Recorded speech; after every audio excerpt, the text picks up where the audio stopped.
নাম ফজল মণ্ডল, বাবার নাম তাহাজুল মণ্ডল, মায়ের নাম লতিফা মণ্ডল, গ্রাম হরিহরপুর, পোস্ট বাগদা, থানা বাগদা, জেলা উত্তর 24 পরগনা। আমি মুম্বাই ছিলাম, মুম্বাই থেকে আমাকে তুলে আনা হয়েছে।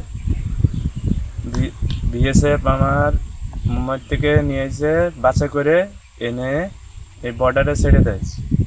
রাত 1টার সময় বলে গেট খুলে, বলে তুই এমনিতে চলে যাবি, না গেলি তোর পায়ে গুলি মারবো তুই যদি দৌড়োস। 1টা নাগাদ আমাদের গেট দিয়ে ছাড়া হয়েছে। টানা সপ্তমবারের মতো বেস্ট টিস্যু পেপার ব্র্যান্ড হিসেবে স্বীকৃতি পেয়েছে বসুন্ধরা টিস্যু। তো কোনো অসুবিধা দেয় নাই, না খাওয়ার দিকে না কোনো কষ্ট দিয়েছে। ওনাদের যেরকম টাইমে টাইমে খাবার দেয় ওইভাবে দিয়েছে, তাদের যথেষ্ট আমাদের হেল্প করেছে। যথেষ্ট বলতে যথেষ্ট, অনেক যথেষ্টই আমাদের হেল্প করেছে।